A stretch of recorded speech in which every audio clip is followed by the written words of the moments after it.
There we go. We'll call the City Council meeting to order for February 4th, 2025. If the Secretary could please take the roll. Yes, Mr. Mayor. Councilmember Delaney. Here. Councilmember Whiting. Here. Councilmember Contreras. Here. Councilmember Lara. Here. Mayor Lehman. Here. Item number 3, if you join us in the Pledge of Allegiance. Pledge allegiance to the flag of the United States of America and to the republic for which it stands, one nation, under God, indivisible, with liberty and justice for all.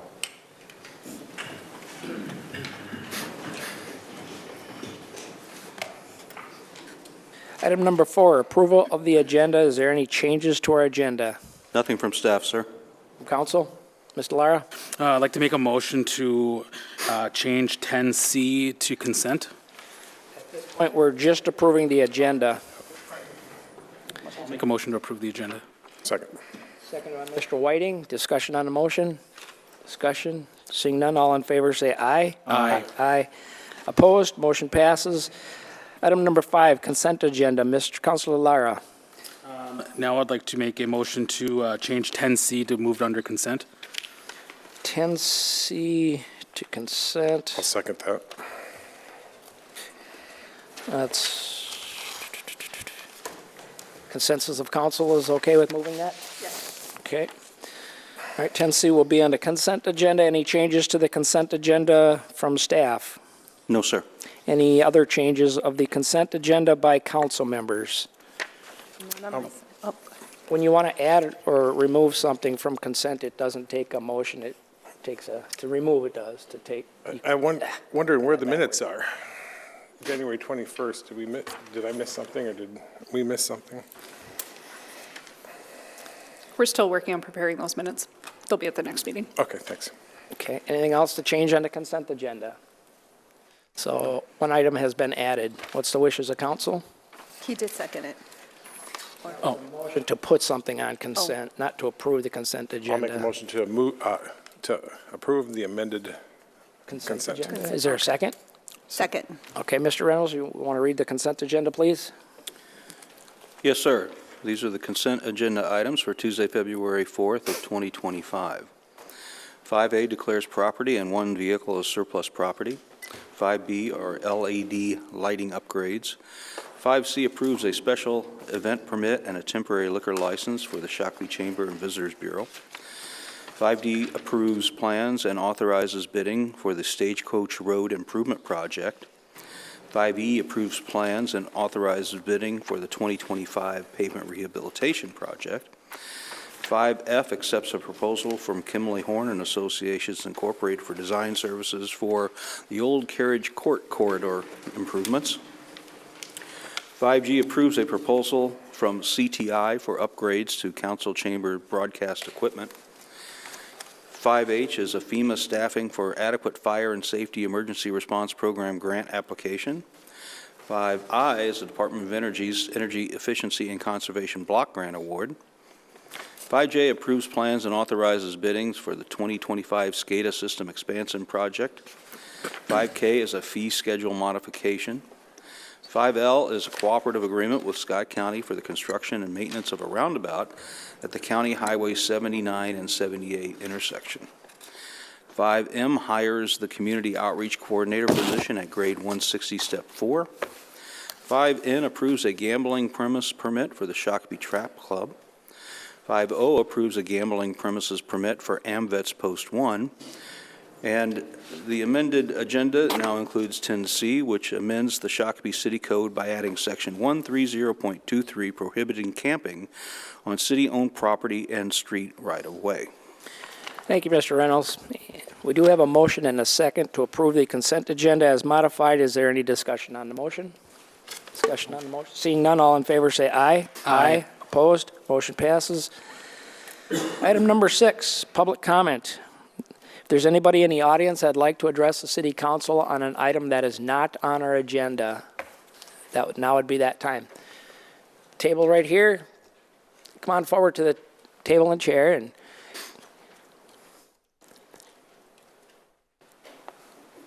thanks for coming down. Go ahead and just move that mic back so that we can hear you It does move. It's a little heavy on the bottom, so you can move it back toward you. Oh, To get close to it before anybody can hear you. Whole base moves. full base.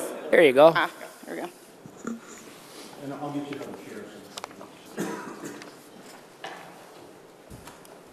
Thank you.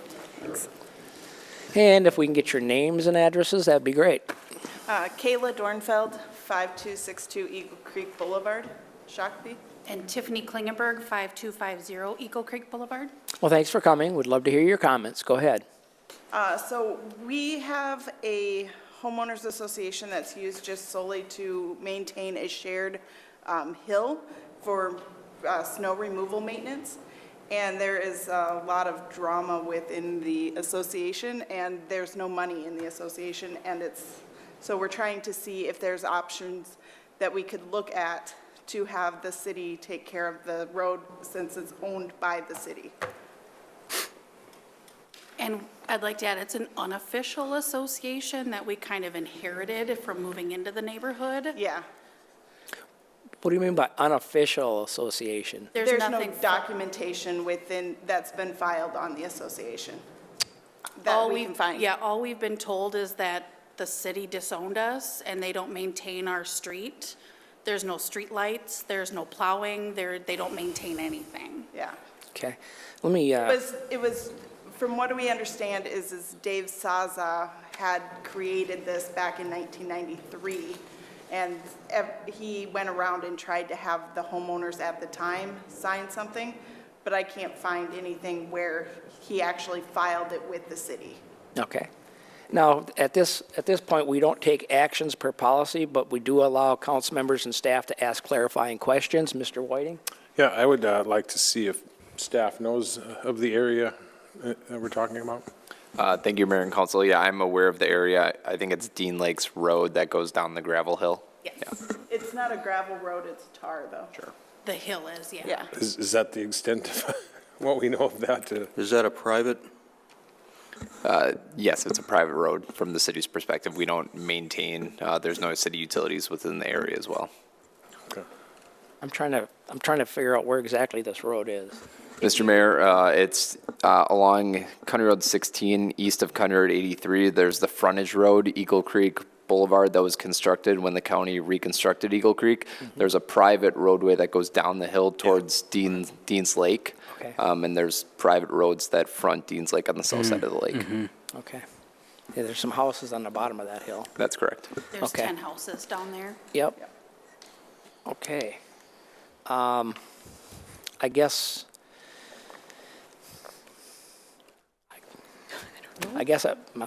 if I was in your shoes, I would be talking to the county about, your property IDs and stuff and see what kind of information they can dig up, because I don't know. Where is that information stored on? If there was some sort of Homeowners association. agreement or a policy, would that be on at the county, on their titles? Normally, it would be part of their title. And there's nothing on any of our titles. I've gone to the county and I've searched it. The county has put 3 X's as the ownership on the hill, but there's a piece of land at the bottom of the hill that is owned by the city. And then Spuck comes down and cleans the power lines and the road maintenance that way, or does that. And then there's another strip of gravel that's owned by the city as well, but. Interesting. And Yeah. even like I purchased the house in 2021, and there was nothing, when we purchased the house, nothing stating anything on the title, the deed, nothing about an association. We didn't actually know until she knocked on our door and said, hey, by the way, we have an association. Okay. Yeah, and And trying to just kind of continue to maintain it because we have to be able to get up and down the hill. But there's just been so much back and forth. And with all of the turnover of the households, less and less people that were part of the original deal are Not around there. anymore. So the gentleman that started all of this, he passed away about 5 years ago. So we have no way to even see what paperwork he had. a homeowners association is a contract between the homeowners and essentially amongst yourselves.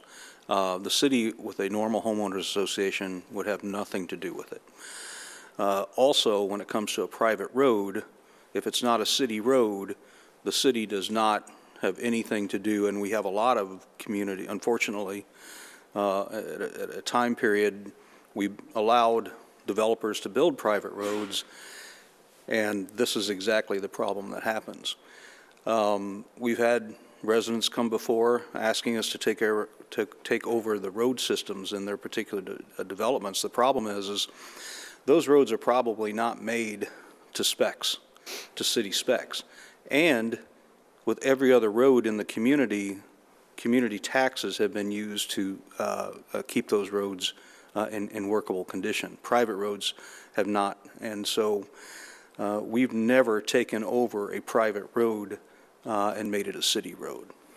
So when it becomes an issue though for safety, whether it's for police officers to come down or fire or ambulances, what happens then if there's no actual contract of an association, there's no one to maintain the road, then what happens? And if we can't put together 10 people to collect enough money to hire a snowplow company, then what do we do? Well, we're not supposed to be finding solutions here. We're supposed to be taking in the information and asking clarifying questions.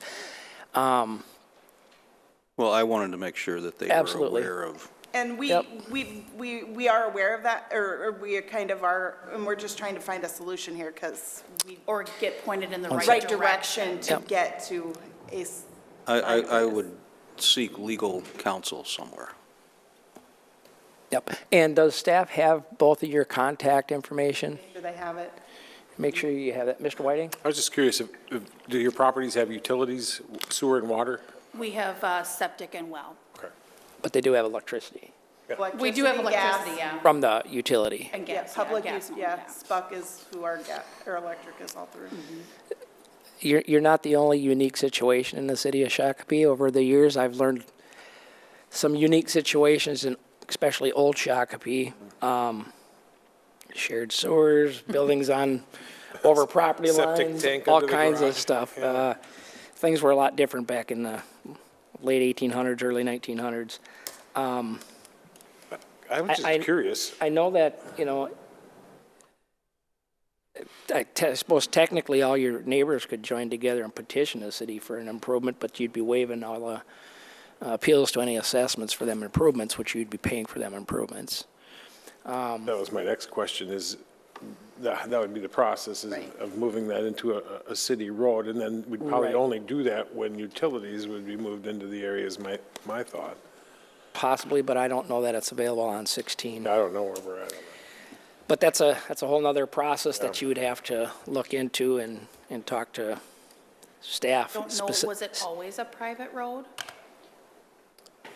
Mayor and council, I believe that is the case, and I believe these properties were annexed into the city at some point. I know there's history on this, and staff has had conversations recently about this area, and we have researched the ability to extend utilities through the area. Water's a lot easier. Sewer would need to come from a pretty far distance to the west through the Deans Lake development area.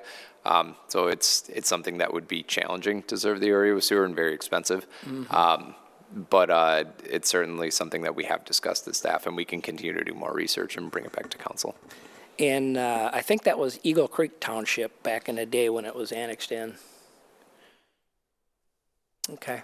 Well, we really appreciate the conversation. Sorry, we couldn't kinda- get more help. Kind of neat having some of these rarities come forward. Yeah. So I would encourage you to seek legal action, as Mr. Reynolds pointed out, find out if there actually was a homeowners association or if it was a neighborhood handshake deal, which holds no legal merit. And that's what I've found is it's just a handshake deal. Sit down with staff and, you're going to learn that to petition for that and waive right to appeal assessments, especially the sewer part and stuff like, it's going to be pretty costly. But, if that's what you want to do, I mean, if you're willing to pay that cost. I have no idea what it would take, if he's feasible or not. You'd have to talk to the engineering department. It'd be exceptionally expensive. Do you pay homeowners association fees currently? It's $500 a year is what we've collectively chose to pay, and it's basically. You if pay they- that to? Not to pay it, there's nothing we can do about it. because we don't have any authority with it. The question is, who do you pay that Who to? do you pay that to? We just all collectively just collect it, and then we pay a service to do it. So Oh, you they just ta- give us all, they collect a check to one of us, and then we pay the person. So right now, they're paying me, and I'm paying the service. So Plowing, there's, you mean? huh? Yeah, Plowing. plow company. Yeah. Well, it's been a light cost year for you this year for plowing. Not much snow yet, but it's coming, Sign a maybe. contract. All right, well, we appreciate you coming down. Thank you. Thank you. Make sure staff has your contact information, please. Yep.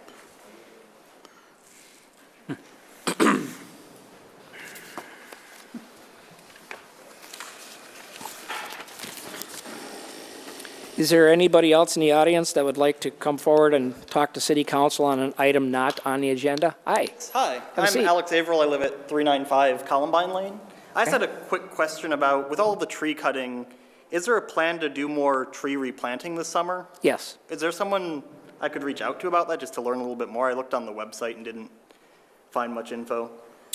Yeah, Mr. Egan can help you, who is right in back there, and he will talk to you about that. But we have several different things that we're doing. We're doing some taking out of trees that are in Southbridge Dog Park, but then we also have a lot of trees that Emerald Ash Borer has affected, and so obviously, for safety reasons, a lot of those trees are coming down. But Mr. Egan will be more than happy The to talk to you pruning about it. contract is also in play Right. right now, too. Yeah, we also have the pruning contract as well, so, I was just curious. Thank you. so kind. Thanks for coming. Anybody else in the audience that would like to address the council on an item not on the agenda? Item not on the agenda. Last call. Do you want to address the council on an item not on the agenda? Stepping out. All right, seeing none, we'll move on. Item number 7, business removed from consent agenda. There was none. Item number 8, recess for Economic Development Authority meeting. Councilor Contreras. I'll make a motion to recess to our economic development meeting. Is there a second? Second. Motion by Councilor Contreras, second by Councilor Delaney. Discussion on the motion. Seeing none, all in favor say aye. Aye. Opposed? We're in recess for Economic Development. Thank you. I'd like to call to order the Tuesday, February 4th meeting of the Shakopee Economic Development Authority meeting. Please make note of the roll. Mr. Lehman. Make a motion to approve the agenda. Second. There's a motion and a second to approve the agenda. Without objection, we'll move that forward. All in favor? Aye. Any opposed? No, we had no objection. All right, let's move forward to general business. We're going to talk about 4A and our lease agreements. Mr. Lehman. Mr. Whiting, I'll make a motion to approve the consent business. Oh, now we moved it. There we go. Is there a second? Second. All right, thank you. We have a motion and a second to approve the consent business. Any discussion on that? Discussion. All in favor? Aye. Any opposed? All right, it's consent business. Now we're moving on to general business 4A. Mr. Kursky, please. Board members, so we're here tonight. We have a lease in place and for the Z dress space. So we're asking for the approval of that tonight. They have actually made their security deposit and paid their first month's rent already. And so we're ready to, and they have executed their side of the lease. The second lease is for what was the Shakopee Market.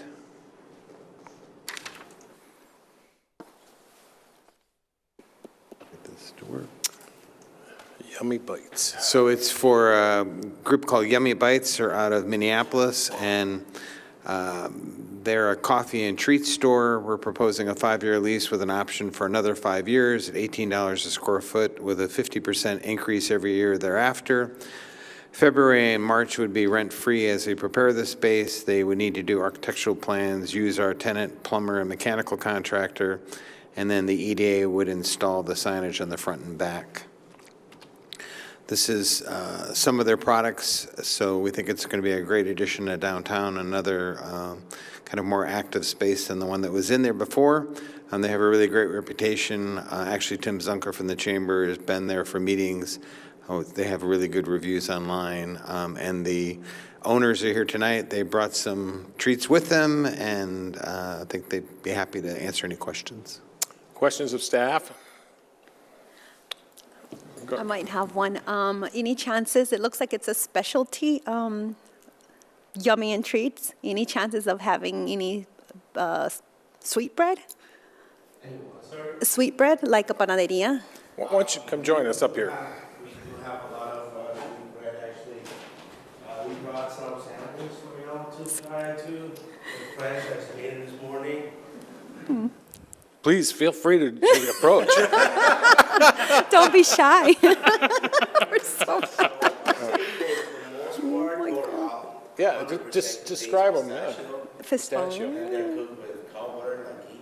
And then dipped in honey, so we use 0 sugar in there. Okay. You guys can Okay. try it. Can we? I will try. Thank you. Look at me like, No, and there to is- take the whole entire piece. All right, there you go. Oh, there you go. Oh my God, thank you. No, thanks. Oh, yes. Leave the plate with President, Leave the President plate. Whiting. No, no, this is fine, thank you. Thank you so much. Pork parts, yeah. I don't get to vote, you know. Treat, no? So tell us a little bit about your background, why you're Yeah. servicing your treats in your store and what you're going to bring to Shakopee. Well, Okay, so it all started a couple years ago. oh, You can sit at the chair So there. it started a couple years ago where, oh, you want me to sit down Microphone there? right there. a little easier for you, sorry about that. Oh, yeah, make sure everybody eats first, I'm rushing you along, we don't want to miss Councilmember Thank you. Also, you gotta grab that one right here. I don't do sugar. You sure? Yeah. I They're not too appreciate- sweet though. Oh, that's okay, thank you. I appreciate it. He's been, wait, don't make him sit yet. Yeah, that's a good thing. I'm good. Right, yeah, I'm going to take a bite. Well, you sit down and talk a little bit about your what you're bringing to Shakopee here, and welcome. Thank you for being here, and thank you for the treat. And Of course. go ahead. First of all, I'd like to start with my name. I'm Ali. It's my father, my little brother. My father is Mohammed. My little brother is Hamza. We work, as a team in the shop. Also, along with my wife, with us too. So all started about a couple years ago. We migrated from Iraq in 2012. We came in here, he didn't speak any English. We had to go to ESL classes, went to high school, got out of high school. We wanted to do something for ourselves in here, start a new life. Started a couple years ago exactly. We were sitting at home and we're like, we like to make, sweet stuff at home. We like to cook, And unfortunately, there isn't really many options that opens late at night for those who like, sweet treats at night. So and back home for us, it's snowing because it's, the temperature is really hot. So many places opens late. They don't open like during the morning. So they start opening like 3, 4 p.m., closes at like 2, 3 a.m. So we're like, we can do like 1 p.m. till midnight, and let's see how that works, So that's how is our hours right now in our first location. It's 1 p.m. till midnight, and surprisingly, we stay open sometimes till 1 and 2 a.m. Yes, so a lot of people likes to get sweet stuff at night. Not everybody wants to go to a bar. Not everybody wants to go to a club. Everybody, some people likes to get, they get that sweet tooth, at night. We just started making stuff. We like to make baklava. We started to make milkshakes. Something new that's not really, popular, and I'll say in the Midwest, like we do Nutella shakes, we do pistachio shakes, we do cookie butter shakes, we do Snickers shakes, we do Twix shakes, Kit Kat shakes, we do all these fun, flavors. We also do mini pancakes, and all these flavors goes also for the mini pancakes. We also do waffles, same flavors. We do, ice cream cups. That's pretty much it. Besides, the lattes, of course, we do a lot of lattes too. Okay. So, and we do virgin mojitos. So we came up with the virgin mojitos idea mainly for the kids. We decorated the store to be a, kids-friendly environment. A lot of growing-ups ended up loving our mojitos. We have lines just for the mojitos now. So the reason we wanted to come to Shakopee because we get a lot of business from that area. So we get a lot of business from Shakopee, Chanhassen, Sausage, Eden Prairie, Burnesville. We get a lot of customers coming from there like 11:30 at night. And like we have to sometimes reopen for them because I'm like, they drove 40 minutes away. I cannot reopen, you know? And it happens like every day almost, you know? So we're like, you know, might as well, let's just go there too. It's a niche time period, and I think it'll fit into our downtown time Yeah. schedule real well. Yeah. I know one council member might be down there at 11:30 for coffee, and I might come down at 11:30 for this. Yeah, I mean, so- I'm kind of familiar with Shakopee. I married to my girl, and she's from Shakopee, but then we moved back to Columbia Heights. But now we're probably going to move back to Shakopee. There you Oh, go. thank you. Well, let's talk about, yes, Mr. Lehman. Mr. President, you said coffee too. Yeah, we do lattes. It's all lattes? Yes, all type of lattes, espresso. Chocolate? We do Nutella lattes, we do pistachio lattes, cookie butter lattes, churro latte. We do a lot of type. Hot chocolate. We have a Hot latte chocolate. that's the most popular one. It's a Spanish latte that's really sweet and creamy, and everybody loves it. So you have chocolate and coffee. Yes. I might have to put my new desk down. Believe it or not, sir, we get people coming from Iowa.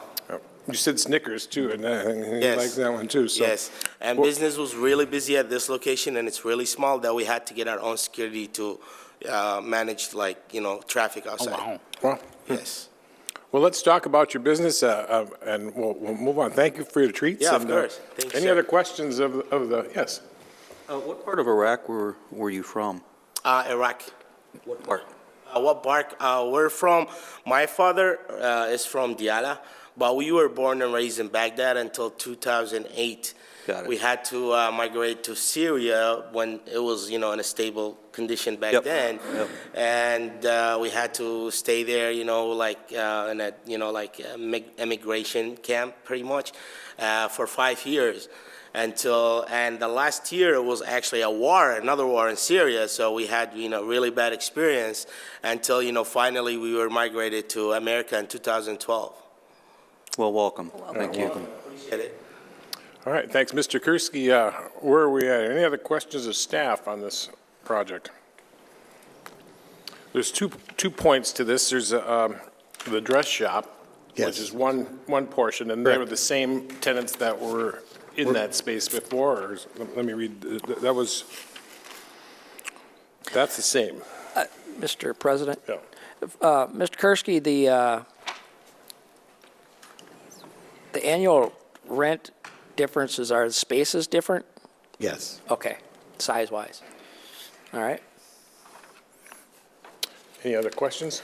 Do we have any hourly limitations, or are they going to meet what they're looking for? We're all good there? We don't have any hourly limitations. Figure you got bars until 2 Or a.m. stay open till 2 a.m., so. Yep. Okay. They're not serving any alcohol, it's just sugar. They're not serving alcohol, just sugar. So. And coffee. And coffee. Mr. Kursky, is the, with the Shakopee or the Z-Dress, is the old owner no longer involved? Correct. Yep. He is no longer involved in either of the spaces. Okay. It was just sublet. Sure. When's, Just want to know Yeah. first do one Mr. and Pres- then the other. Mr. President, when is the opening date? Well, so we're coming up into a month that's, you know, really going to be busy for us, which is Ramadan. I don't know if you guys are familiar with that. That's really busy for, you know, sweet stuff. So we're thinking that we're going to open after Ramadan, you know, right after Ramadan. So somewhere in April, we're thinking, you know, probably mid-April, end of April, some. Okay. Well, we wish you the best of luck. Appreciate it, sir. Thanks so much. Wishes the board. Would you like us to take one and then the other, or? Yes. Yeah, let's do them separately, I think. I'll make a motion to approve a lease with Bilkery Boutique Fashion LLC for 1 year for $23,760. Second. Motion and second. Any discussion? Discussion. All in favor? Aye. Any opposed? Mr. Lehman.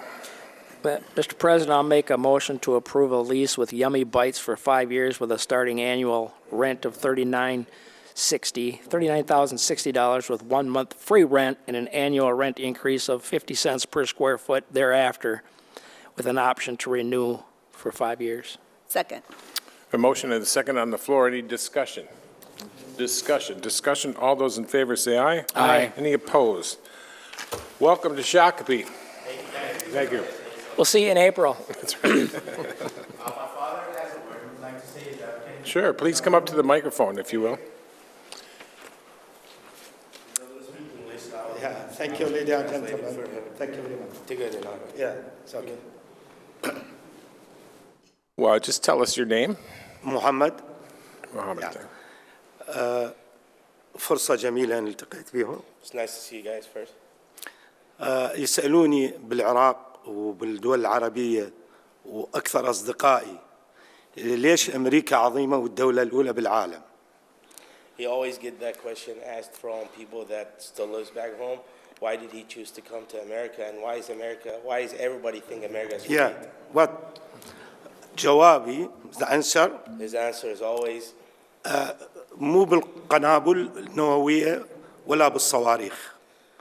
it's the answer is way far behind like wars and everything. No, بالرجال والنساء اللي يقودون أمريكا. It's about the people that manage in America and the people that we deal with in real life over here, and we see them and they see us and they help us all the time. And they changed our lives, actually. Yeah. This everybody كل واحد هو صاروخ هو قنبلة نووية. Every one of you guys is like makes great America. Look, America looks great. Yeah. Thank you. Thank Thank you. Thank you. Thank you very much. Well, we don't hear that often. No, we don't. All right, I think we'll move on to our next item on our agenda tonight is disposition of property, 4B. 4B. Mr. Kursky.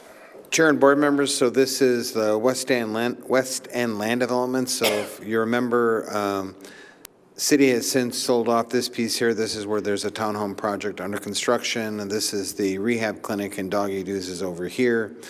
This is the Cherney property. If you remember, we sold this in the middle of the pandemic, and Cherney got constructed. They actually own this property right now through Cabot Realty out of Boston, and I've spoken with them. They have no use for this, so they're going to willing to sell back this portion of the land. If you remember, this is an outlot. This is the contaminated piece where the city sign sits today. So this was the original plan back when Opus had the property. So Cherney would have been here. They had proposed a new industrial building here with about 81,000 square feet. This is the same plan they plan on moving forward with. So this will be for some smaller tenants that are in the market that had expressed interest. And so this EDA would subdivide and sell this property at the same closing. We would purchase it back from Cabot Industries and then sell it to the new property owner. Questions of staff? Mr. Lemon. President, a couple of questions. The original, was it an abatement for the Churn development? Cherney, Mr. President and board members, so Cherney has, I believe, a 9-year property tax abatement. Okay, and that property that we're talking about was included in the calculations for that? Sort of. It was not of much value. All the value is really in the building, so it really won't impact their abatement very much. Okay, and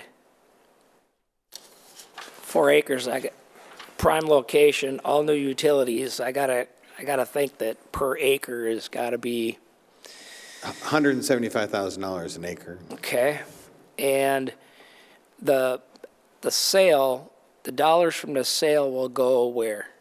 So we'll have to buy back the land from Cherney for what we sold it to them for, which I think at the time was about $3 a square foot, so we'll have to pay that back. The balance after we do that goes back into the EDA's real estate fund. All right, I'm not sure that I understand that. I know that we got the land reduced because it was MnDOT surplus. So, Mr. President and board members, so we sold the whole property for about $3 a square foot to Cabot Industries or Cabot Real Estate out of Boston, who developed the Cherney building with Opus as their partner. Part of the agreement was that they didn't use the rest of this land, that we could buy back at what they paid for it, so, or what they paid us for. So at the closing, we would get $170,000 an acre, and we would pay them back, I think it was $150,000 an acre, so the difference would go back into the EDA's real estate fund. So it's about $100,000 difference. Any follow-up? Any other questions? I have some concerns. My concerns is the end product being out there for spec. Do we have committed buyer and people that are going to move into this space? Because Mr. President and board members, so there are a number of people that the developers talk to about moving into the building. Some of them are smaller businesses that can't find space right now in Shakopee. As you know, most of our buildings are 150, 200,000 square feet. This is a smaller building, so there are some tenants out there looking for smaller space. So, and it would be similar. We have design standards in our code, so this would be tilt-up concrete, just like the Cherney building. It would have windows just like the Cherney building. They would be very compatible in design. now your design here shows 2 separations. Is there a plan for more bays, more tenants in that building, or at this point it's just 2? Mr. President and board members, so this was Opus's kind of concept plan back in the day. Okay. It could end up being 3 or 4 different spaces. Could be anything. Okay. I know they've been talking to one tenant who I think is just over 10,000, and they have another one that's probably 50,000. Right. Any other questions? What are the wishes, Mr. Lara? Question, so with, I believe it's, then Trident is the company that's Yep. owned by him.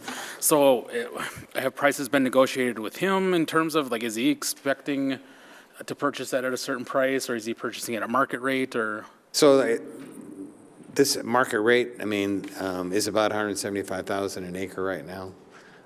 He did purchase and is developing the piece across the street, so he's pretty familiar with the market. He bought that piece from the EDA, I think, 2 years ago. So I would say it's a tough market financially out there right now for financing, and he has financing lined up and is ready to move ahead with this project because there are some tenants that are interested. Mr. Lehman. One last question, Mr. President. So this property, once it's sold, will be removed from the 9-year abatement for Cherney? Correct. Okay. Be out of tax rolls. Pardon me? It'll become on the tax roll. Yes, this is, the plan, as you can see, there's a dotted line on this scheme, so that'll be the split in the property. So Cherney will, or Cabot Industries will own everything to the south of that line, and the new owner will everything to the north. And I guess I got one more question. Go ahead. Sorry. I'm looking at the existing building parking and the new building parking. We've done analysis of how much extra traffic this is going to create, and if Veerling Drive Extended can handle that. I know 69 certainly can. Mr. President and board members, so this was designed originally for 2 big buildings, so. So the answer is yes. Yes, it was right on the roundabout, and it was designed, there's trees planted right now where those truck spaces are because Cherney wanted a dividing line between kind of the weeds and the trees to the north from their property. Those will all come out when they build the docks. And we'll see a whole other Okay. concept plan, I'm sure. Anything else? No. What are the wishes of the board? No action. Oh, just information. Okay. We'll bring it back a formal contract. We just want to give you a heads up before we spend a lot of time on this. Got it. Thank you. All right. Next on our list is the EDB, the bill list. Any questions on the bill list? Bring mine up. Pardon me? Bring mine up. Yes. No questions on the bill list? I'm good. All right. With that, I'll look for a motion to adjourn to March 4th, 2025. Mr. Lara. Make a motion to adjourn to March 4th, 2025 at 7 p.m. A motion and a second. All in favor, say aye. Aye. We are adjourned. Thank you, Mr. President. We'll reconvene the Shakopee City Council. And We are on item 10A, 2025 City of Shakopee Strategic Plan Report. And who will be presenting? That will be me, Mr. Mayor. My crack staff works on getting the PowerPoint up. The screen move, right? Oops. Yes. If I can get it to move, come on.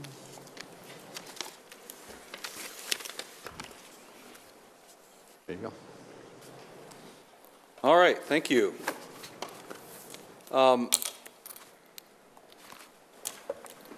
Back in 2019, I believe it was, we had all come together over a several-month period and worked hard on a strategic plan. And essentially, we had some intervening, or major intervening event since that time, and that was COVID, and it impacted our ability to carry out some of this plan, but I'll go into that in a few minutes. But essentially, the plan was originally supposed to be in effect until the end of 2024.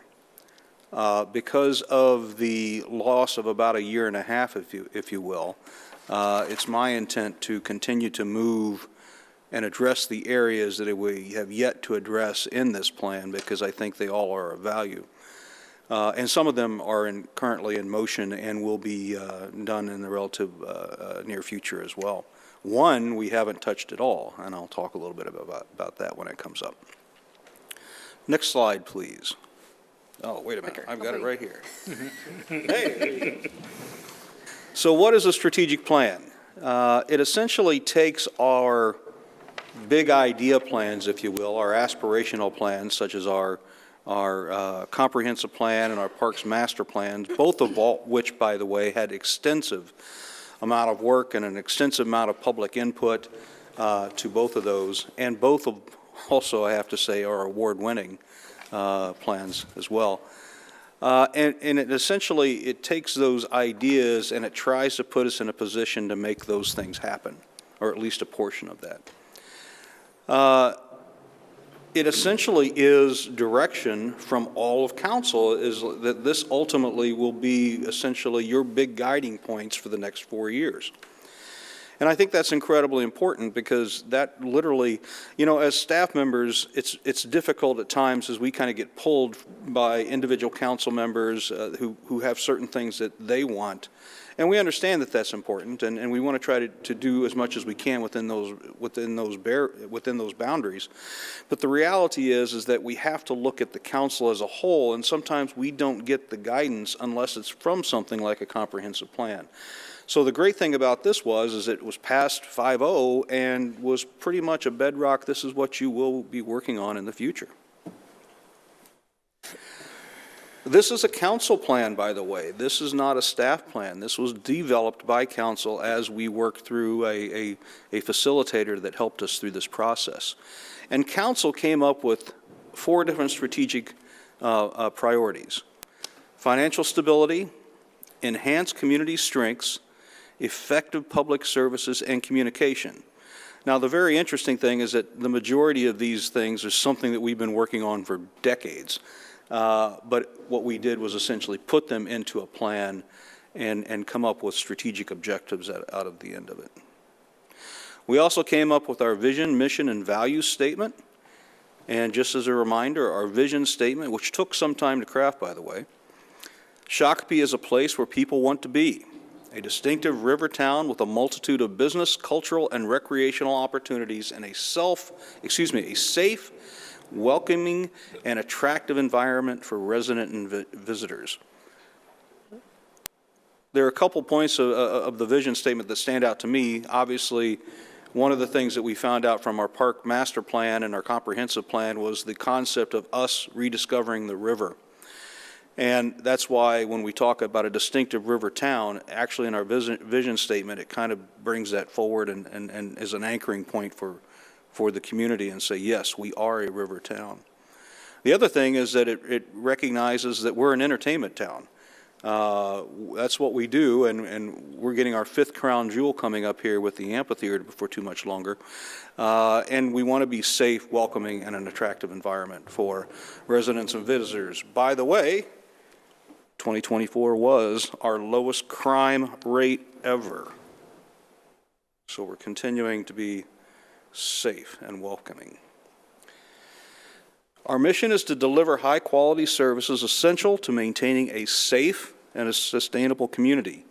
We commit to do this cost-effectively with integrity and transparency. Cost-effectively, integrity, and transparency are the key points there. And we also outlined what our values are. Number one, integrity. We say what we mean, and we mean what we say. Best for the community. We work on behalf of community interests, not individual interests. Accountability. We are committed to achieving results and accountable for our actions. Innovation. We strive to creatively improve our services and our community, and we have been rewarded by awards in the last 4 years because of some of our innovative work. Welcoming and open to difference. We are receptive, we listen, and we are open to the differences of others. Fair and consistent and respectful in our service to the public. And finally, fun. We enjoy what we do, and we have fun doing it. As I mentioned, we had a couple things that we didn't know about when we adopted this plan. One, which was a complete out of left field, and the other one we didn't really put together. The first one was COVID. For basically a year and a half, we weren't really concerned about the comprehensive or about the strategic plan, to be very upfront. We were trying to keep the lights on, as I've said in the past. And the other part, which we didn't recognize at the time, and we probably should have if we would have looked a little closer, meaning staff, no databases really exist for a couple of the things that we were trying to measure. And one was the number of public events, and two was the people at those public events. You know, we really had no way to put those two pieces together. Overall, the plan is about 75% complete. And, you know, to be very upfront, this was an ambitious plan, and we knew that. We knew that going into it. Our biggest non-achievable objectives are our big idea projects. And obviously, you know, as we continued to look at funding streams for those, we have continued to work towards those. Riverbank will kick off soon, Cultural Corridor will kick off soon, and we continue to try to get the funds for the Hub Innovation Center. Those things will happen. We just weren't able to get the funding stream for those all locked in along the time frame we had originally anticipated. So what I'd like to do is just kind of briefly look at each one of these strategic priorities and talk about what we did, what we didn't do, why, and what we can think about in the future. Stable tax rate, obviously a very important piece to everything we do, and something that we talk about at the beginning of every tax season. We did achieve a rate change equal to or lower than the implicit price deflator. The IPD is essentially a measurement of inflation based upon a known point, and how that the change between that known point and ultimately the inflation in real dollars. We annually achieved that every year from 20 to 2024. We had a boots on the ground long-term financial plan that council wanted. We also put that together, and it's been part of our budget process since 2022. Diverse revenue sources, which is essentially something that council is looking for an increase in yearly non-property tax revenue. One of the things that really kind of skewed everything was COVID and the federal funds that came in. That really, you know, kind of made our needle bounce around a little bit. But the interesting thing from my perspective is that as we were starting to do the research, we are so far above now what the normal percentages are when it comes to non-property tax revenue for our general fund that, you know, we still want to try to move and get that better, but the reality is that we're literally doing it almost better than anybody else. We're almost 50% of our general fund is coming from non-property tax sources. It could be more, especially if we can get our tourism revenue ticket surcharge, essentially, for lack of a better term. We have agreements with the SMSC in place. We have an oral commitment from Live Nation.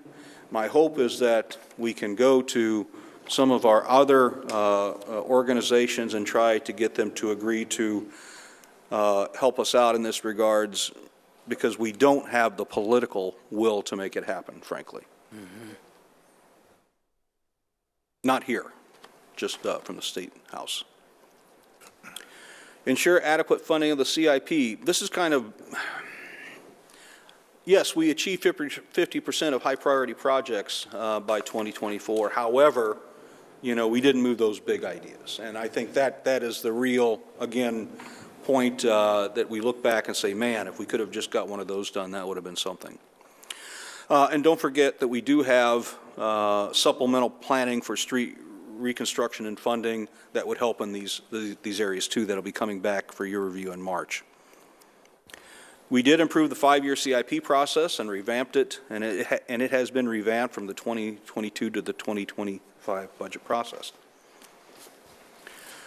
Strategic priority number 2 from the council was enhancing community strengths. We talk about the big ideas, projects not funded, but we continue to move forward on all of them.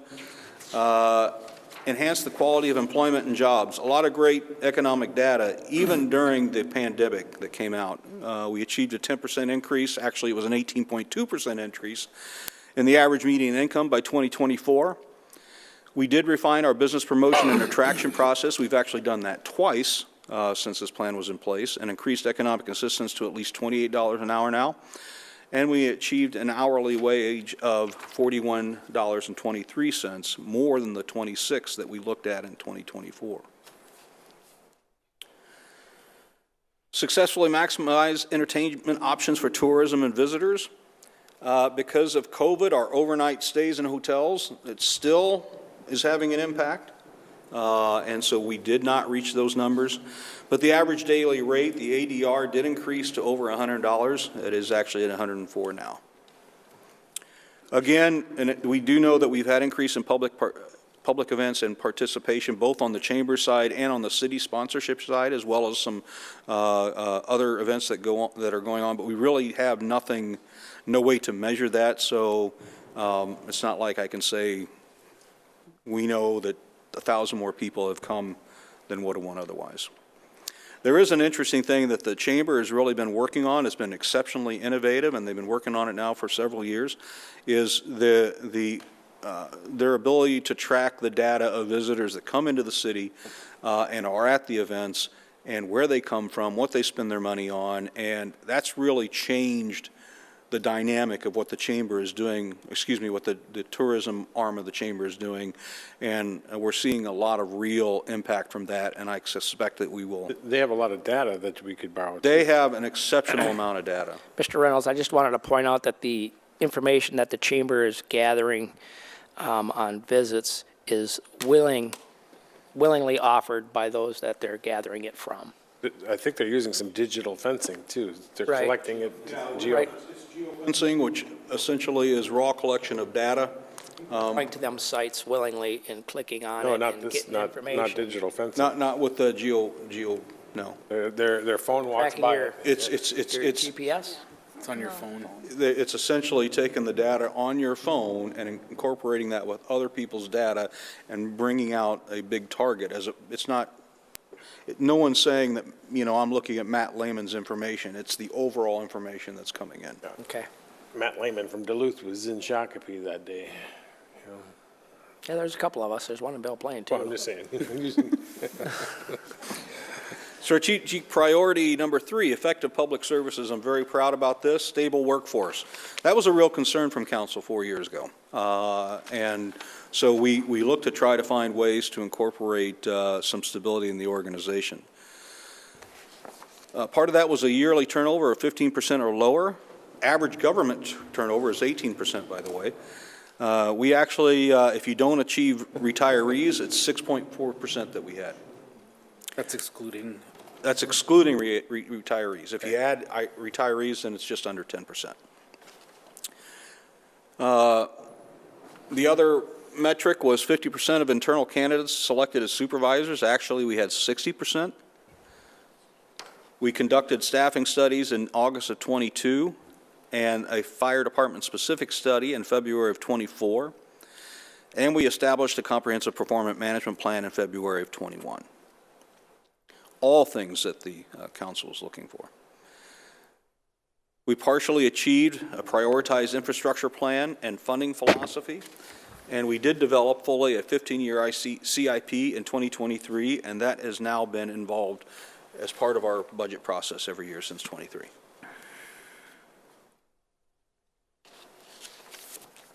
One of the goals was to determine staffing levels for 3 departments. We actually, since '21, have incorporated staffing level review as part of the budget process. Determine service delivery standards. We have not completed 3. We've completed 1 with the fire department. However, we are currently working on both Park and Rec and Public Works. And the one thing in this whole plan that we have not done anything on whatsoever is to develop impact review processes to determine effectiveness of a program. We have done nothing on this. I have no answer as to why, other than we just didn't look at it and it wasn't on the top of our list. So that is one of the things that I'm very interested in starting to peel the banana on and see what we can move forward with in the future. That's the only thing in this plan that has not had some movement. Communication knocked it out of the park. We developed strategies to reach underserved populations by adding translation services to the website and upgraded it to ADA standards as well. Through our survey, survey data was an important piece of what we were looking at when this was put together. The council very much wanted to see some movement. Now, obviously, when you're making a movement in a survey, it's because of real impacts of other things that you're doing to get that movement. We did achieve a 5% increase in confidence in Shakopee government, and we actually achieved a 15% increase in the opinion of the city's image itself. Part of that, I think, is because of the strategic communications plan that was developed in December of '21 and that was rolled out and was implemented. And then we also put together new branding guidelines introduced in February of 2023. So, that's an overview. As I stated before, my thought process is that I really would like the opportunity to crack some of these other nuts that we don't fully have fleshed out. COVID kind of put a pause on us for a while, and I think we almost got cheated. Yes, sir. What do you expect? Would you say some of COVID might have put our some of these goals back 3 years? Would that be a good goal, or 2 to 3 years? You know, it's hard to say, Councilor Whiting. I think, I mean, quite literally, this was not on our game plan at all during COVID. It sat on the shelf. And so I can't answer that. I mean, some of this stuff is still impacted by COVID, as our daily hotel visits. I mean, that's clearly, those hotels still have not come back from where they were pre-COVID, let alone hitting the goals that we had set. Amphitheater might change that, but yeah. Well, the financial matrix is hit because the federal COVID dollars that came in kind of skewed it quite a bit, and it's going to skew it for a while. You know, you almost have to back that out to get a true picture, but you can't because it's incorporated into services that you're trying to supply in a situation you've never been in. Yeah, we put it out there. We recognize that it skewed everything, and then we're trying to find that baseline that we can move forward with. And that's, but I still think there are sections that have not recovered from COVID to have that baseline, including some of the federal funds. Communities are still, we're not, but some communities are still just now finishing up with their federal funds that they were received. So, I mean, that could have a long-term effect. If I can continue, I think we did a lot with what we had. There's a couple opportunities here. And I think, you're looking for some more of that data under, and I think working with the chamber on some of that information might help us collect some of that data. I think the events in town, COVID clearly knocked that back quite a bit, but I think that's coming back strong. The only other point that I wanted to make was the big one is develop impact review processes to determine effectiveness of programs. And And that could be something as easy as surveys after some of these programs, too. Yeah, and unlike county or state government, this is going to sound bad, but I promise you, I don't mean it bad. What we do is relatively simple. We fill potholes, we put bad guys in jail, we put out fires, and then we have programs for people to have fun in the parks. That's what we do. And sometimes, you know, measuring that may, you know, it may seem too simple, and maybe that's why we kind of, I'm not sure why we didn't get to that. But no, it's something that I want to dig into and see, you know, what we can do. It should not be that complicated, to be absolutely upfront. I think any park and rec program could easily have a little survey at the end of it, and we could use that for some measurement. Filling the potholes, I'm not sure if we can measure that. And that's part of it. But, you know, we can certainly take a look and talk with all of the departments to figure out what opportunities there, because we have not had those discussions. I'm looking at it a little differently, and not only is it to, you know, I'm looking at it as from the standpoint of efficiencies and results. Are, you know, not picking on your department, Bill, but potholes or streets or plowing or whatever. Are we doing that in a effective, efficient manner with good end results? And like I said, I'm not picking on your department. You can do that with any service, and kind of review, you know, what is it we really are trying to accomplish, and how are we accomplishing that on these day-to-day services that we provide?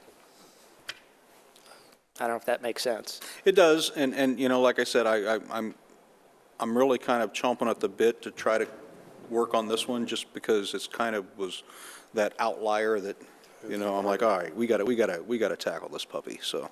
Yeah, I was looking at it was easier. Well, and that same mindset could apply to park and rec services too. It's yeah, you've got the user side information, same with the driver side information of, you know, quality of streets, timely repairs, stuff like that. But then you have the internal side. So if you take like a park and rec, something that's being offered, you know, how's the delivery of that? How does it flow? How's the efficiency? You know, all these things combined. You want it the internal side and you want the external side, and they might tell two different pictures, or they might tell the same story. Or we might be having a program that we're doing incredibly well from a monetary standpoint and everything else, and then nobody likes it. You know? Or somebody likes it, but yeah, they like it because we're losing so much money. I mean, there's a lot of ways to look at it. Yep. Or there's a service. Maybe even a program review board, internal, kind of something like that. Yep. Or what, kind of the subject matter experts can critique each other and look at the financials and things like that, too. Well, not only that, but you might find that there's a service that we're providing that we're not providing enough of. Maybe there's just overwhelming support for something. Pick 'em off. You know, something at the community center that we're not providing enough of. And both internally, we have the capacity to do that with no extraordinary expenses. And they're externally, from the comments, like you said, from outside, you know, there's just this overwhelming desire for this. You gather all that information and kind of put it together, and it's good information to have, both internally and externally. So I think internal audits are important for any organization. Absolutely. Well, thank you for your comments. We will continue to work on things and be back to report when we have more successes. Any other questions, comments? Go ahead. I know you said they blew it out of the park, but to communications and with not having a newspaper, amazing work. Thank you so much, everything they've done. And I've seen it, you know, when they ask me for something or questions like, we should go check on the website. Oh, yeah, I found it. It's on there. And putting it in different languages. Again, thank you so much. Very good point, Councilor Contreras, because I think we're always going to have a level of lack of communication. Not that we don't want to strive to be perfect, because we do, and communication is probably the most important piece of all of this. Yep. And the problem that we keep going back to is you have the old school that don't do computers. Right. You know, I think of my mother and things like that. And then you have the other generations that only do Do computers. So, you know, we don't have the newspaper, and a lot of people miss it. But realistically, that model is not very efficient in today's world. It's very cost prohibitive, actually. So how do we connect that? How do we make that barrier work? Tough question. Don't have the answer. Good comment, though. Thank you. Anything else from council on that? Okay. Item 10B, discussion on pawn shop fees. Good evening, Mayor and members of council. At a prior meeting, council asked staff for more information on pawn shop fees. It's something that we hadn't looked at for several years. Staff did reach out to several cities. I'll show you here what we got back. On their current fees, as you can see, we're in the middle to kind of the lower half of that. They do range, again, from $3 up in Fridley to 60 cents per transaction in Mankato. Last year, in 2024, the city collected $10,942 in pawn shop transaction fees. Our bill for leads online, where we monitor this stuff, is $4,620. There's also staff time for finance doing the billing monthly with the pawn shops. So we are covering our costs. Again, this is not something that we have raised. It's been $1.50 ever since I can remember. It's at least 20 years that it's been $1.50 per transaction. But as you can see, we're not high or low necessarily compared to other cities that have pawn shops. Staff did conduct an audit on both pawn shops in the city, a pretty comprehensive audit, actually. I'm happy to report that both passed with flying colors. These are pretty regulated, heavily regulated businesses in terms of what they have to record, how they have to record it, what they can take, what they can't. And both pawn shops did a really, really good job, and we didn't find any discrepancies. So again, $10,942 is what we got last year. The year before, it was slightly over $11,000. I will tell you, those are low compared to what we normally have seen over the last decade or so. Back in 2009, 2010, when the economy was really poor, we were getting, I want to say, $18,000, $19,000 in pawn shop fees. Chief, is that based on quantity of transactions? Yes, it's Okay. based solely on the number of transactions. So you're looking at 3,600 roughly per pawn shop. Staff is not recommending any change at this time. I would say that if council does want to in the future look at raising pawn shop fees, that is something, again, kind of dusting this off. We haven't done that in a while. These businesses, when they do take something in, they are required by law to hold on to it for 60 days. So it is something that I would, if we are going to, like say for the 2026 fee schedule adoption, raise our fees to $2, I would want to give those pawn shops some run-up time so that they could adjust. Obviously, their transactions, they have to bake this into the cake. So purely informational here, unless council wants to direct staff to increase these fees at all. Mr. Whiting? No, I think this was another exercise, and we wanted to make sure we weren't losing any money. The goal isn't to get more money out of people making transactions here. It's just so that we're making sure our pawn shops are doing the right thing, and we're not losing money on the deals. So thanks for that exercise, and I think I'm okay with it. Any other questions of council for staff? I do think it's something we need to consider in the future. And based on what? I mean, Jeff, does the city say, do they regularly raise them? Is there do you know any history on what they've done in the past besides what they have now? When you say, are you talking about other cities? Yeah, when you got this information from them, did you ask them just for this number? Did we ask them, like, how often did they raise it? When was the last time they raised it? Sure. Mayor and council, we did not ask those questions. I can tell you that back in 2009, that 2010, again, there were a number of cities. This actually created quite a bit of news at the time.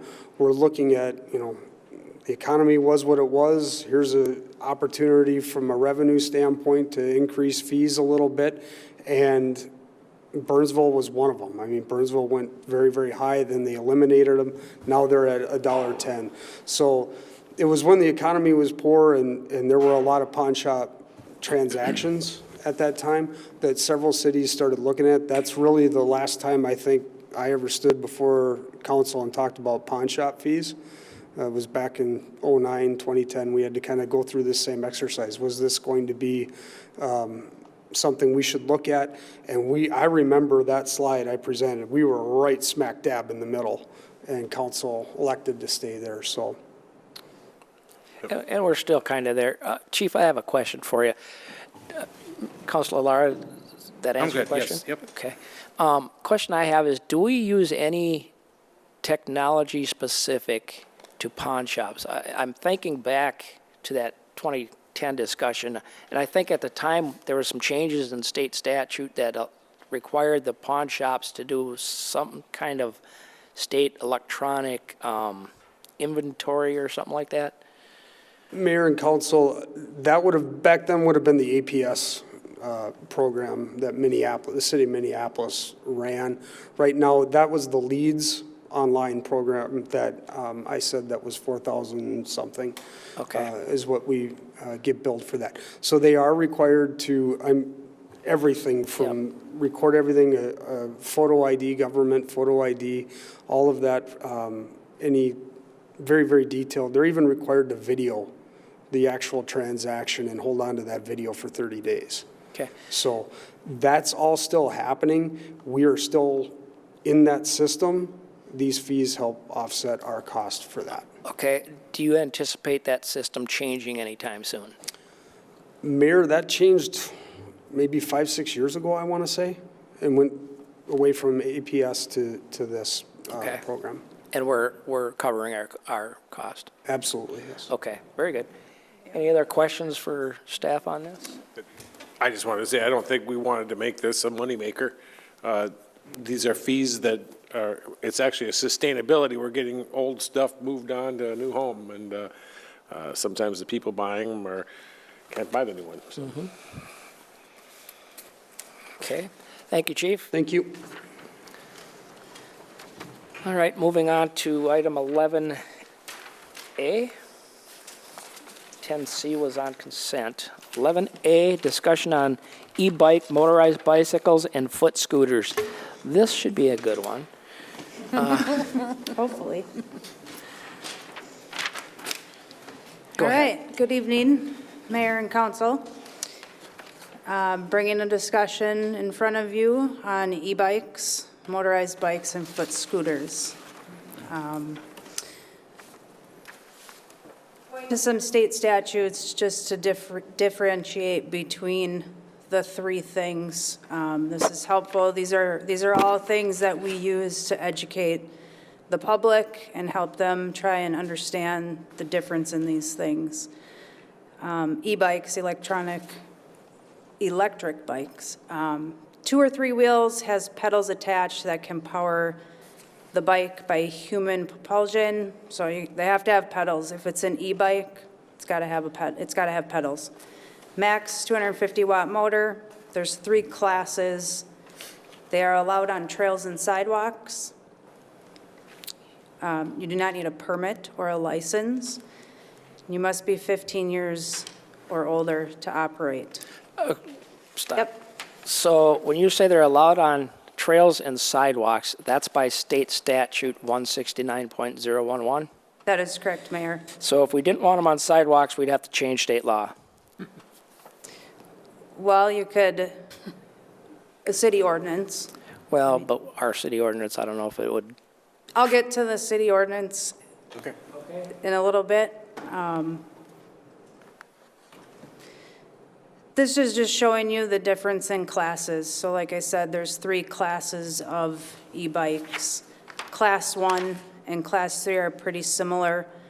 The difference there is the max speed that the bike will reach. Class 2 equipped with an electric motor that is capable of propelling the bike without the rider pedaling and stops when the bike reaches 20 miles an hour.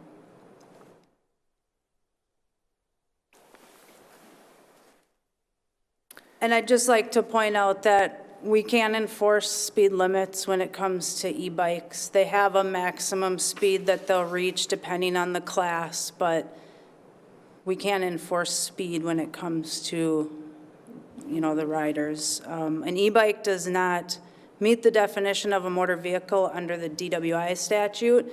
Therefore, you cannot be arrested for DUI while riding an e-bike.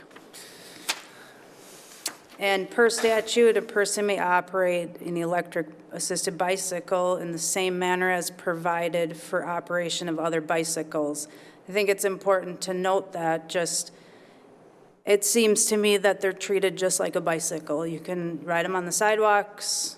You're to abide by the same or similar rules as a regular bicycle that's not propelled or assisted by a motor.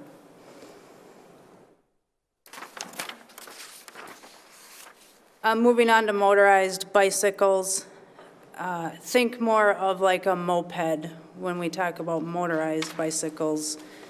Propelled by electric or liquid fuel motor of a piston, displacement capacity of 50 cubic centimeters or less, max of 2 brake horsepower,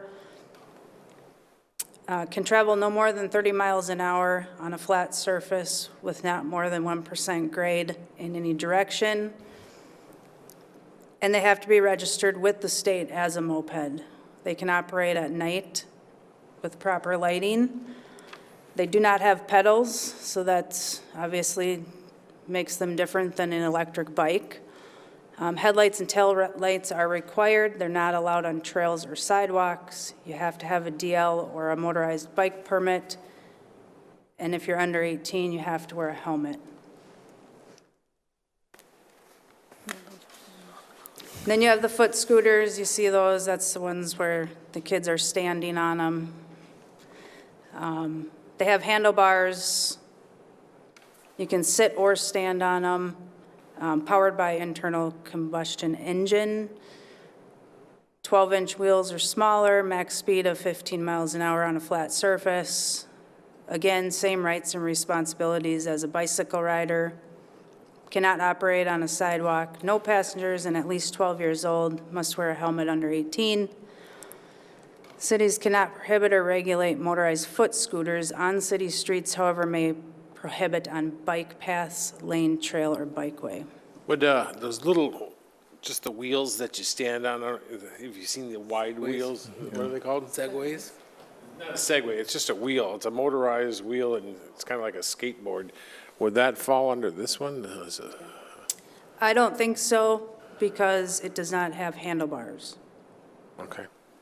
But I know what you're talking about. Yeah. It's kind of similar to a hoverboard. Yeah. Not sure where that would fall in here.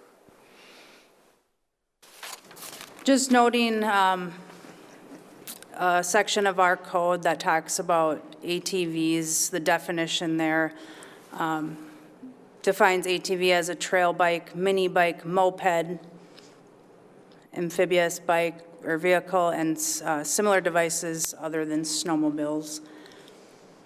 Our code specifies you cannot operate an ATV unless it's registered as a motor vehicle on a roadway, trail, or alley used for motor vehicles, and you cannot operate an ATV on a public sidewalk. So lots of definitions, just kind of pointing out the differences of each of these things. Does that counter what the state law says, since we're talking about mopeds on a public sidewalk? Mm-hmm. So is that our issue? Which would take precedence here? Well, I guess what was your question? Which would that be allowed under state, and then can we change it Can we have our own ordinance on that? What he's asking is, if you go to your 141 slide of definition of e-bike, an e-bike by state statute is allowed on trails and sidewalks.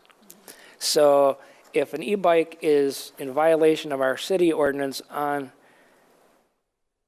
a trail or sidewalk, because it's under its own power and not pedal power, we can't restrict that because state law allows it specifically. Right.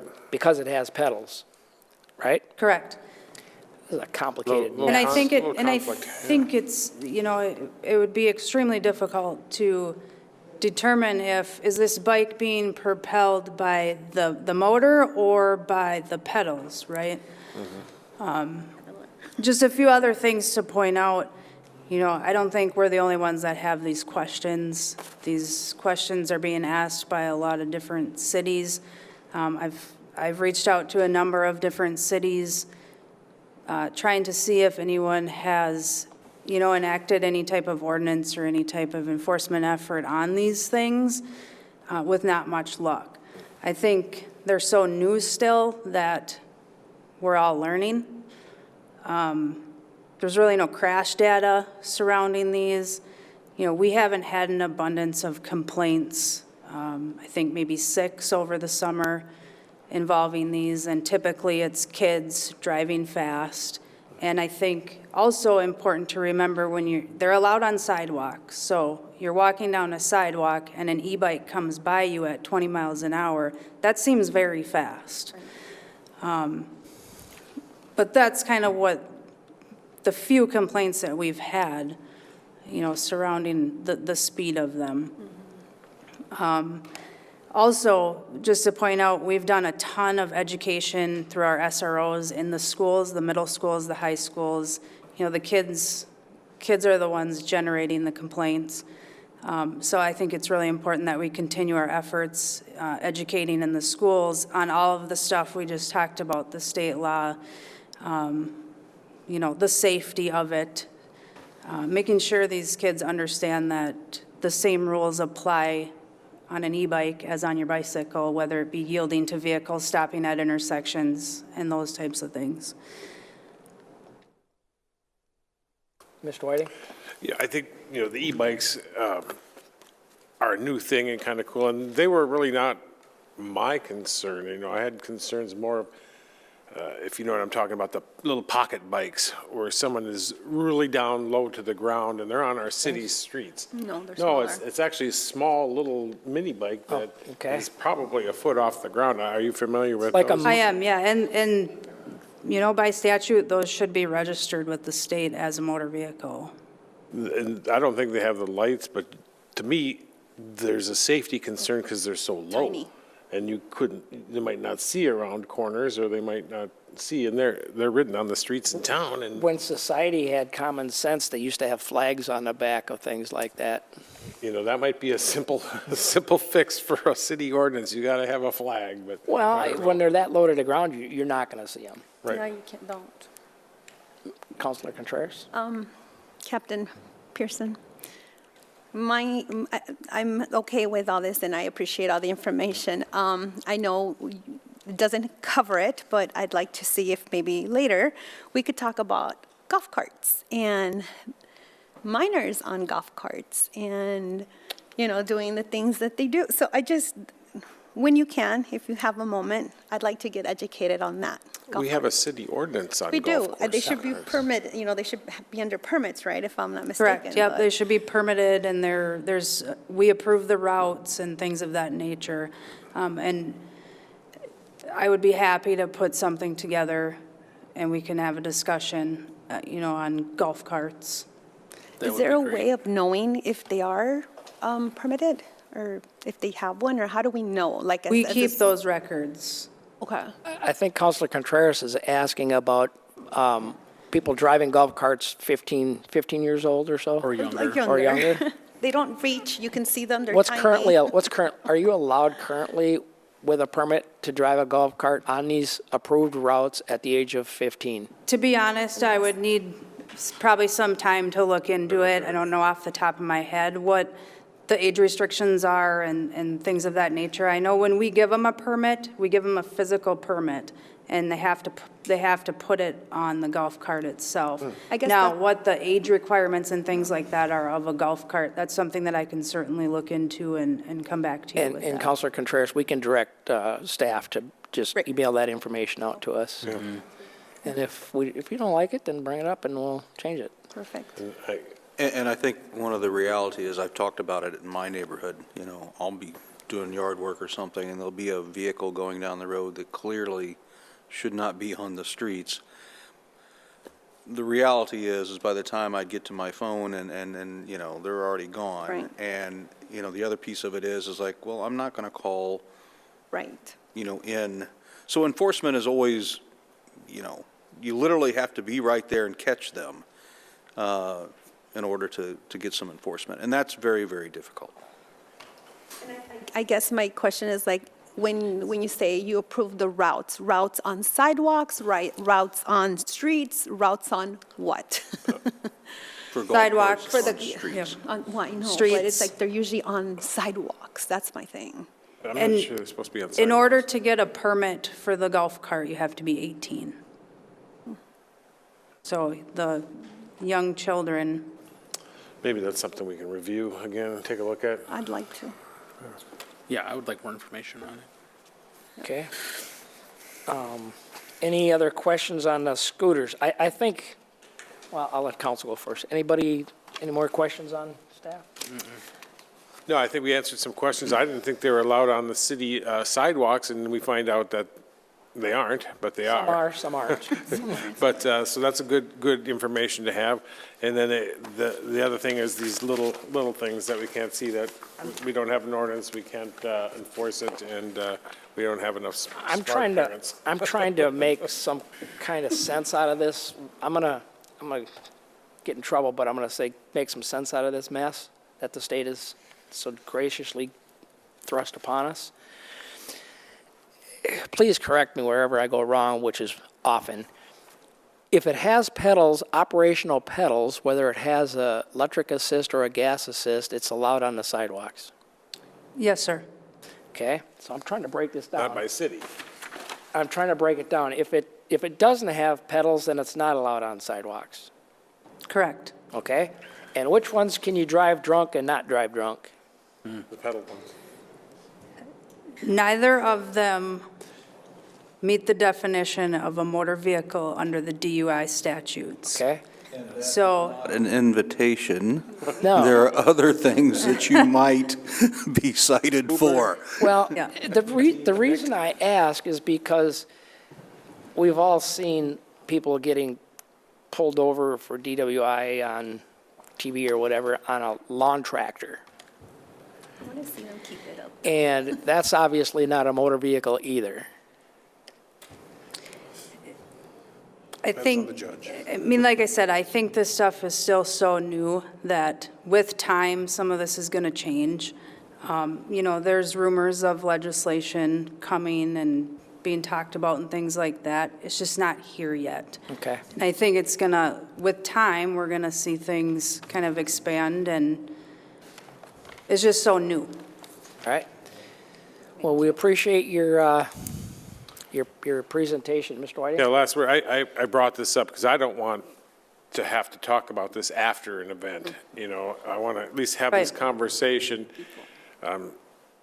so we know where we're at before, in the unfortunate, if something ever happens. And I think, again, that's why it's important that we continue our efforts in the schools with the kids in terms of education on rules and safety. So they know, at least have been told, not that they'll do it, but, you know, operate these things in a safe manner. Well, thanks for that. The last thing I would say is, you talked about potential state legislation. Are there legislative changes that the Shakopee Police Department would like to see, or that this council would like to see? Because if there is, I'd like to know that. Well, the e-bikes on the sidewalks, I think if you have Well, a I think if motor, it has yeah. pedals that operate, I think that's a tough hurdle to get that changed. Maybe true. Providing that they fall within the speed requirements and power requirements, even though they might be modified, which is another issue. And then to me, if it's a young person, they should be on the sidewalk, so. But, we have age limits too. So if there's state legislative changes that anybody is, if this body is looking for, if the police department is looking for, let me know, and in my Move it forward. my discussions with the state people, I'll mention it to them. When they get in session. Right. Right. Thank you. Yeah, thank you.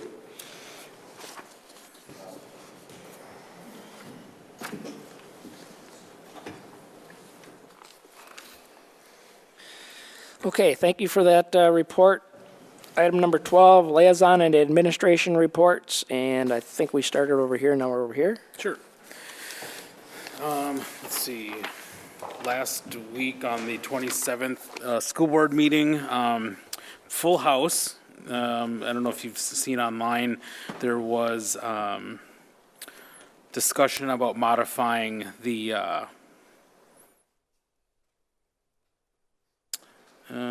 learning structures of incorporating Phi-Ed, art, music, and STEM. So there was a lot of comments on that. What the school board ended up doing was delaying the vote until the 10th of February to get more information on that. Other than that, that's all I got. Councilor Contreras. Mayor, I was going to say to Mr. Jesse Lara. Yeah. And I saw it on the news just before I came down here about the potential of the federal government turning education over to the states. If that happens, I mean, I don't know if that's good or bad, but I'm sure the school board is probably looking at that going, I was going to reach out to some members of the school board about that, but I think I'll let them have some time to process that because I'm sure they found out just as when I did. I'll be curious I'll report back if they talk about it on the 10th. all right, and I know it would have to go through the state, and the state would deal with the block They granting can't, part. So. there's money that's, Yeah. they don't have the All money right, for it. Councilor Contreras. Thank you, Mayor. I have no report today. Councilor Whiting. Thank you. MVTA met. We had our elections, and I am the new vice chair. Dan Keeley is staying on as the chair, and Paul Essler is our secretary. At that meeting, we talked about moving some of our property that is at the Apple Valley Transit Station and potentially selling that to some development, like workforce housing type development that's looking for this near transit availability. So you'd sell them the equipment, they would then own it? Sell them the property, or it would be Oh, a I see. 99-year lease, I think we're Okay. looking at, actually. And there's also some property in Savage that's being sought after, too. We move forward with the conversions to the trolleys. That'll, I won't say they'll always be at Canterbury, but that was the main focus. One is going to be kind of a higher-end oak finish chairs, and the other will have the comfortable seats. You don't want to sit on an oak chair too long, but it'll look good. We're working on a couple of infrastructure grants. The RAISE grant, we'll be competing with a few people for that, including Burnsville. And then we had our annual Operator of the Year award for our full-time employee operators and our part-time employee. So that was a nice event for them. So that's all I have to report. Very good, thank you, Mr. Whiting. Mr. Delaney? Okay, 169 Coalition, got our Transportation Day at the Capitol coming up next month, so we're getting our lid together for that. Let's see, Shakopee Public Utilities, AMI, we had some people opting out, so we had that whole, going through that process again for they come in and they, I guess, go through the process of either opting outside or trying to get some relief there. Also talk solar panels, I think there was a family here tonight, and we're talking through that, yeah. Are they going to let people opt out? Yeah, you can opt outside, it's, Oh, outside? yeah. Okay, Not okay. opt out complete, but opt Okay. outside, that's the. I was going to say, I just had both mine done. I didn't know there was an opportunity to opt out. But it's going in just outside the house. Let's see, that's it. Went through a couple legislative updates. Representative Bayberg had his early this month, Senator Pratton. Representative Tapke had his Friday at the Shakopee Brew Hall, which was very informative. It was a big crowd, a lot of good discussion there. I don't know if we talked chamber luncheon, did that? Oh, yeah. I think everybody was there. At the end, yeah, we made that too, didn't we? Yeah, and there were, We were there. I was looking at, did I already report on that? Congratulations to our Public Works. I think you guys are a two-peat now. Is that like building a dynasty there? And Hockey Day, Minnesota, how could we miss that? That was a fun time. Hope everybody got out in the cold. Great event for the city. A lot of turnout. I don't know if they're going to come and give us a final report update to the, would be good to see how many people actually turned out for. I think that's pretty cool. I think that's all I got. Stand for questions. Questions? I do want to mention the chamber and thank our Public Works team. They won an award from the chamber this year, so I forgot to mention that event. That's I wanted to make sure I got that in. And the other thing is I got my new meter in. Third time. I got it in 3, but they're very helpful. They took care of me. What was wrong with the first two? Just spinning too fast? Dripping. Oh, the water meter. Yeah. Oh. You're that resident we talked about. Yeah, I'm sure you talked about me. Yeah. Well, it beats the flood I didn't have. All right, let's see. Mine, I forgot to write it out, so I'm going to have to look through my calendar here. 17th, I attended the retirement of Barb Headstrom. Get that pronounced right, at the Shakopee PD. She's been around a long time, victim advocate, great gal. Sorry to see her go, but I hope she enjoys retirement. 23rd, obviously all of us were at the Canterbury Chamber event. Had the opportunity to speak a little bit. And again, I'll say it again, the Chamber probably doesn't realize just how wonderful of a job that they actually do and how important what they do is. 31st, I attended the Representative Tabke at the Brew Hall legislative update or overview. Obviously, we all know that there's not a whole lot going on right there right now, but had a good conversation about what some potential funding issues could be and the amounts with some of the federal stuff that's going on at that level too. So, like I said, let's see where the dust settles. On the 5th, where am I? I'm in the wrong. Gotta go back. And, yep, that's all I have at this time. Mr. Reynolds? Nothing from me, sir. All right. Any other business? Other business? 12A. City bill list, my bad. No questions. Questions here. All right. 13, other business? All good. Wishes of council? Mr. Whiting? Make a motion to adjourn to February 18th at 7 p.m. Motion made by Mr. Whiting, seconded by Mr. Lara. Discussion on the motion? Discussion, seeing none, all in favor say aye. Aye. Opposed?